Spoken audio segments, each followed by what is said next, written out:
Coming to you from Rochester, Minnesota, our town. So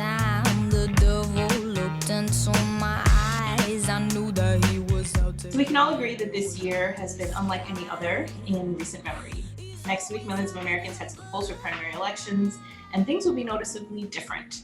Here to get us prepared to cast our vote is Katie Smith, Olmsted County Election Specialist. Welcome to our town. Welcome back to our town. Yes, thanks for having me again. So, I know there's been a lot of push to get people to vote early, to vote by different methods rather than in person. So how can voters cast their ballots before next Tuesday, and what early voting options are still available? Yeah, so we are getting a little bit closer. So if you're wanting to vote early to vote absentee, some of the options still available to you would be to vote absentee in person. And we actually have two different locations going now for that early voting. We have our elections office here at 2122 Campus Drive, and we have our office at the Government Center now. We have a pop-up location there.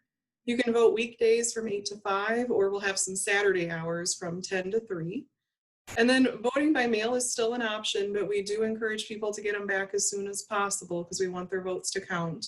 If you have your ballot at home already and it's getting a little close to date, we do have a drop box here at Campus Drive where you can drop it directly in the drop box out front. You don't even have to necessarily come in. Is there a cutoff date that needs to be postmarked if folks are not going to drop it in and still going to put it in the mail? Yeah, it does have to be postmarked by election day, but it also has to be received back in our office within those 2 days following. So really the earlier the better to make sure your vote gets in time. So if you do go in person, what can voters expect to see at their polling place? What is going to be the same? What's going to be new and different? Yeah, I mean, the overall process is the same. You'll go in, either register if you need to or check in. You'll get your ballot and you'll put it in the tabulator to be counted, and you'll get your I voted sticker. But some of the changes that you can expect are mostly around COVID-19 and some of those health and safety precautions. So we have dividers in between the election judges and voters when they're checking in or registering or getting their ballot. We have additional sanitization. We have markers for 6-foot social distancing. Those are just some of the things I can think of offhand. I know you've got pens. Can we bring our own pens to the polling station? You can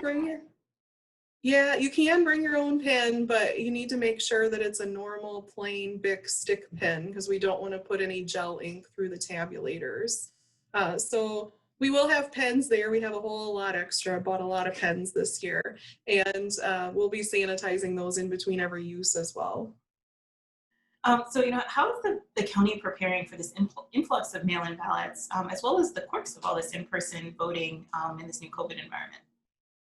Yeah, voting by mail has been a really big draw this time around. A lot of people were interested in participating in that way. We do have some extra staff that we had hired on to help us with getting all of those ballots open. And we've actually already taken back in and processed 11,820 of those. So we're keeping up just fine, mostly just adjusting with additional staff.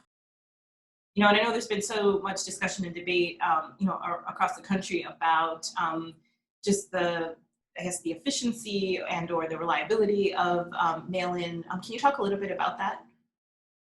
As far as reliability of getting them to the mail and back? Sure, yeah, I mean, online, if you apply online and you can track your ballots, you can see when it arrives back here. You aren't actually marked as voting absentee until we receive that ballot back in here at our office. So if it does get down to the wire and you see it hasn't been accepted and you want to go ahead and vote election day, there's nothing stopping you from participating in that manner. So it does have that tracking option available on it. And we see a really good, strong return of those getting sent out and sent right back in. So yeah, they're coming back several times a day. Good to know. The county, I know, for most of this year has been actively seeking election judges for the primaries and certainly for the general election in November. How are you doing with election judges for next week? And then in terms of the November general election, how can people still sign up to be election judges and just get involved in that process in November? Absolutely, yeah. So Every county is a little bit unique about who's responsible for the election judges and staffing. Here in Olmsted County, at the county office here, we do all of the training, but the hiring on process is done by each individual township or municipality.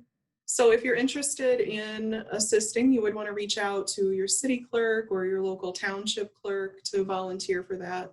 I've been speaking with all of the clerks and they're all reporting that they're full staffed for August, that they had a really good turnout. A lot of people are just really excited and interested in participating this year. So yeah, they're always looking for more, and I encourage everybody that wants to go ahead and reach out. Thank you. As we're wrapping up here in the last few seconds, do you have any final notes you want to share with the community about voting and anything that they should be keeping in mind? You know, nothing that I don't think you already asked or addressed. Just we're doing a lot as far as additional safety measures go to make sure however you choose to vote, be it by absentee in person, be it by mail, or be it on election day, that you feel safe and secure in your choice. Thank you so much, Katie, for joining us. And we will certainly be having you back as we get closer to the general election as well. Thanks a lot. Perfect. Thank you for having me.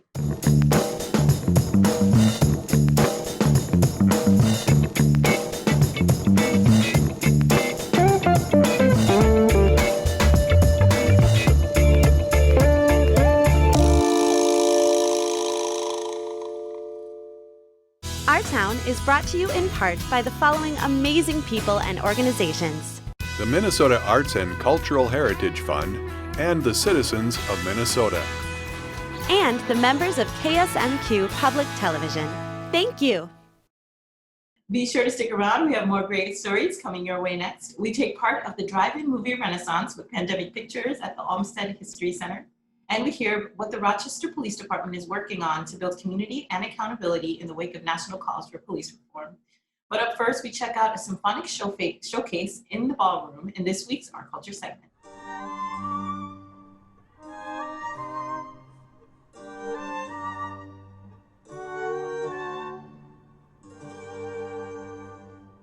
My wife and I have been ballet dancers our whole lives.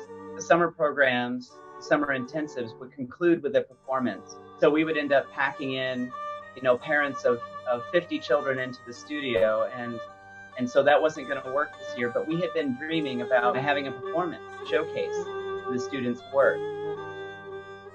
By definition, an orchestra is 70 people in close proximity. Our chorale is 90 people in close proximity. And there's just no way that can be safely accomplished to have a performance. The idea of being able to put together some sort of artistic component with music that we do, in this case, the Summer Concerto from the Four Seasons, was something that we were able to downsize and do with just a string quartet, a soloist, and a harpsichord player.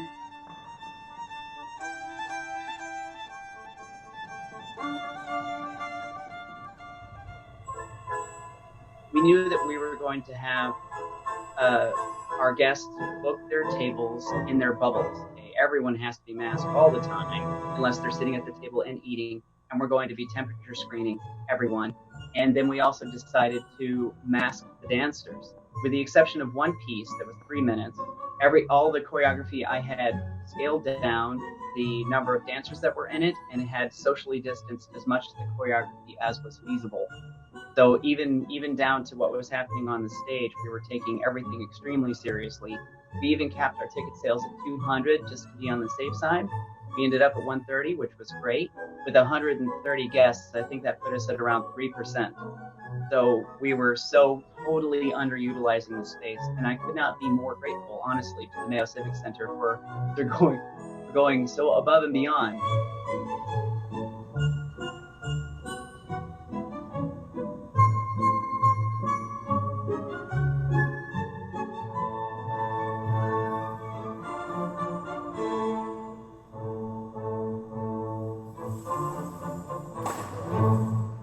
So from the symphony perspective, one of the things that we have talked about throughout all of our what could we possibly do during this time is that safety comes first. When the event was moved indoors, that was a moment of panic for me because I knew that at that point, if any one of the musicians in the group was not comfortable with that change, we would have to pull out. Because of all of those accommodations and all of the planning that the Civic Center staff did as a venue, we all felt comfortable with that.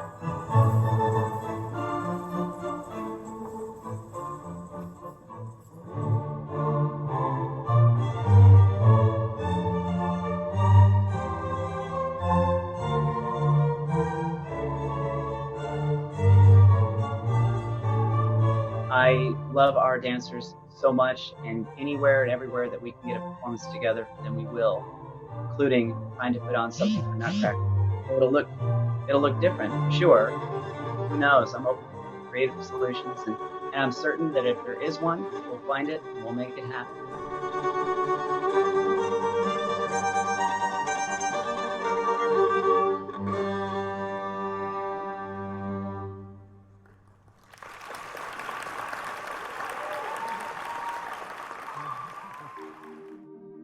For more information about this story and other Our Town features, connect with us on Facebook, Twitter at KSMQ #OurTown, or ksmq.org/OurTown. She wears sunlight, looks like summer, and she smells and she tastes the watermelon haze. On Saturday, August 15th, keep an eye out for some amazing artwork around the city, as long as you're keeping an eye on your feet. The Choco Walk Festival is a citywide art initiative featuring pavement poetry and sidewalk art done by professionals and our neighbors.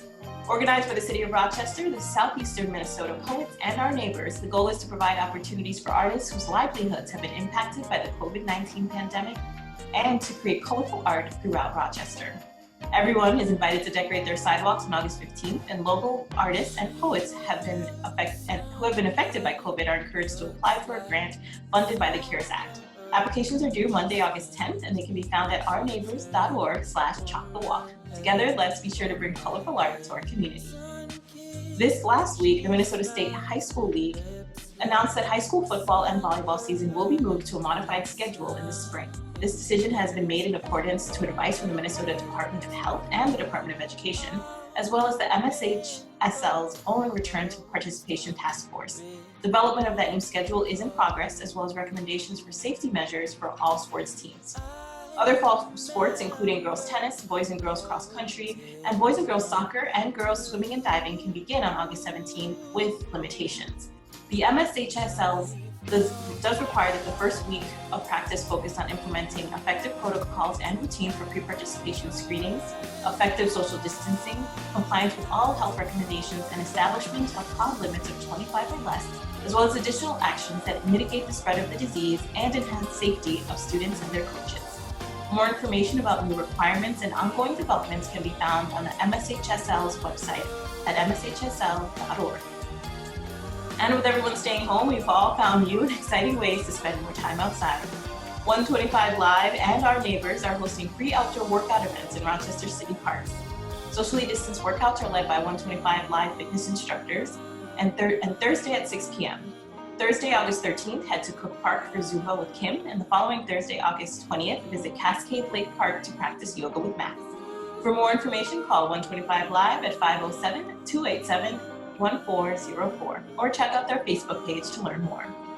And coming up next, we check out a drive-in movie theater here at the History Center of Olmsted County in this week's Walkabout segment.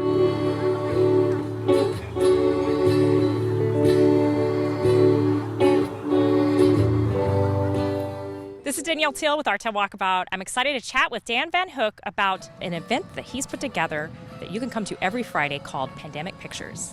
The entire experience of this event is we open the doors at 7 o'clock and a band will start playing at 7:30 till dusk, 9-ish sometime.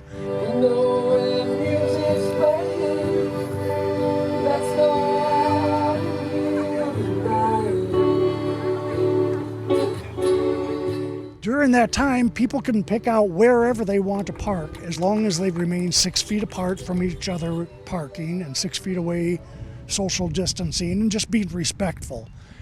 From 7 until 9, People can hang out and listen to music. We have popcorn and sodas for sale. It's a wonderful time. What is your role with Pandemic Pictures, and tell us more about it? My role is the instigator behind it all, with the support of my friends. And one, we needed a job. Secondly, we needed to have some fun in this town. We have a huge variety of music, all local entertainers, all local musicians. For the movies, we're bringing in some happy, upbeat, colorful types of movies, such as Grease, Kong. Next week is The Sandlot. What are the top 3 reasons why people should come out to this on Friday night? Smiles, memories, stories to be able to pass on. It's something to do, as simple as that. In this town and these times, get out of your house and take your wife on a date. Landsat is sending a mission to the island. We could piggyback.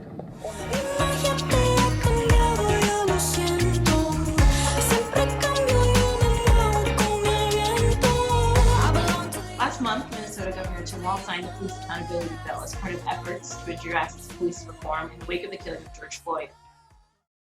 Of course, George Floyd's death sparked both nationwide and global protests, and here to talk to us about how our own police department is seeking to advance police reform efforts and community building initiatives is Captain Jeff Stilwell of the Rochester Police Department. Welcome to our town, Captain. Thank you. It's my pleasure to be here. So, really, to just start us off, how has RPD responded to the state's police reform legislation? Well, again, we're certainly reviewing all our policies, which we were already in the middle of even prior to George Floyd. We're preparing a report for the Police Oversight Commission on how the legislation affects our policies. The good news for us and the community is most of the reforms that were in there we were already doing, including some of the mandatory reporting was previously not mandatory, and we were already providing use of force data to the state voluntarily. We did change the neck restraint policy as a result, and we had done that prior to the final passage of the bill, but it has been done now, and that is completed. And we added a duty to intervene, strengthen up the language in our policy behind that. The training we've always been a part of and always done more than the state mandates, and I anticipate we'll continue to do that going forward. Certainly, that's an important consideration. Of course, the community has been asking for more transparency on a number of different levels when it comes to the police department.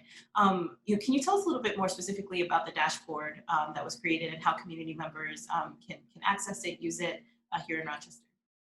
So the dashboard is just sort of a collective data of when we're using force, how much we're using force, what the circumstances are, what the resistance that caused sort of the use of force. And it was fortunate for us, we started tracking all this data about 2 years ago, but we weren't the greatest at getting it out there for the public to look at.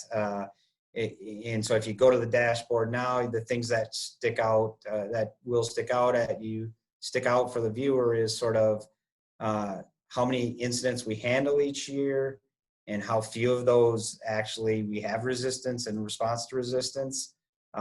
In 2002, 80% of the time that we used any type of force, it was on a call for service. So again, we're called there. We don't really have, it's not self-initiated activity. And the most used types of force are what we call either muscling or taking somebody to the ground. So kind of that, the wrestling to get somebody handcuffed in while affecting arrest or some other thing. So again, I think the public will generally see that the higher levels of force in the picture aren't used a lot around here. That's a really good thing. And again, I think that's a product of our focus on de-escalation and convincing people to not resist and then you don't have to use the force, obviously. And some of the things that you mentioned in your first response had to do with the work that the force had already been doing in terms of diversity and trainings and things like that. Can you talk a little bit more about how RPD is addressing diversity and representation of diverse communities within its force as it recruits and hires? Sure. So again, for the last 2 to 3 years, we've changed our hiring process, and I'm fortunate in that I've interviewed every candidate for police officer that's come around for the last 2 years, some of them twice.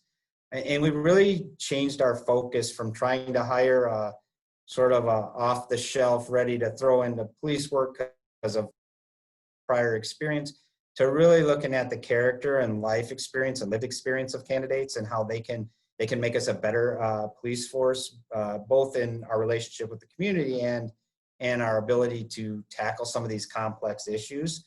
So we've really just looked, and we've had less people applying, but the people that we do have applying are wonderful, and they're dedicated to this career, particularly the candidates from some lived experience that will match nobody that's been here before. And again, we just feel like we can train the sort of the skills and tactics. We can't train the empathy and the compassion and all the things, the deep understanding of what interaction with the police feels like for some communities. It's much harder to train that than how to pull over a car and write a traffic ticket. So that's been our focus. Recruiting wise, again, a lot of our community engagement, from things we're doing with school children and youth activities after school, are all designed to keep talent here, to build relationships. So when a child becomes to the age where they want to think about a career and policing's in the picture, and staying home in Rochester is the answer, or is the choice. And we've created a cadet program, which is really for kids that are in school, trying to find their way. We believe that'll be a great recruiting tool, because we're filling those spots with local candidates that have a diversity of experience, and we're really, we think that is the goal, to get them before they're ready for the job, to get to know us, to like us, to understand the good they can do in this community, and what a wonderful community it is to work in, and what a great police department, for a variety of reasons, the Rochester Police Department is. And so really kind of straddling the line between obviously the law enforcement work that you do and serve the community with, but community building. This has been such a hard year for all of us with the pandemic, with the social unrest.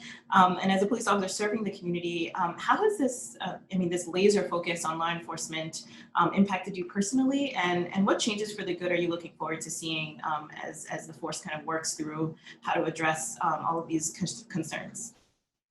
Well, I think I've been a person that, has over 30 years in this profession, a lot of it driven towards what is traditional policing operations. The last 2 years, I've been in this current position, and currently also supervising the patrol staff.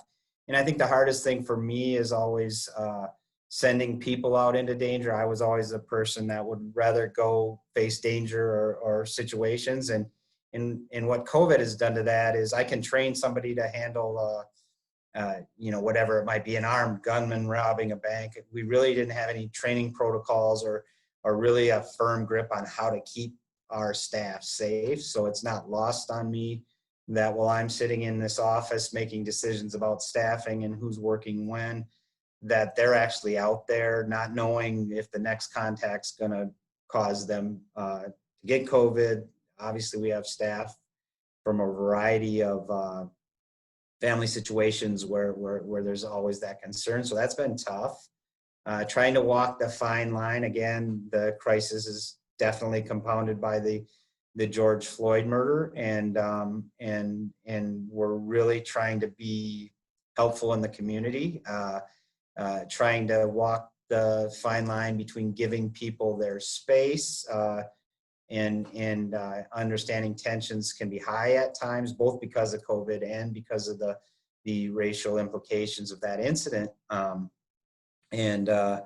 So it's been interesting. I think we've managed it effectively. This community is, from those that are protesting, through leadership has responded well. I'm sure in the after action report, there'll be things we could have done better, but we haven't seen the trauma to the community as far as damage to property and people getting hurt that maybe some other, the need for or the use of police force. We've been able to work with protesters in a productive way and ensure the safety of everybody. So it's been a great learning experience. It's a brave, it's a new world with COVID, but it's really caused us to double down on everything we were doing already. And I think the engagement piece and working with community and activists and people that want to really affect change has served us well. I think there's small communities that have had damage and we've really been free of that. And I attribute that to both the groups that have demonstrated here and their leadership and relationships we've built prior to George Floyd, and those things have held. The people have given us the benefit of the doubt at times, and it's been really good. Thank you so much for joining us, and we'll sure be keeping tabs on what the force is doing, and thank you for your time today. Thank you all for joining us today. That's all for us on Our Town, show about Rochester. Safe and stay well. We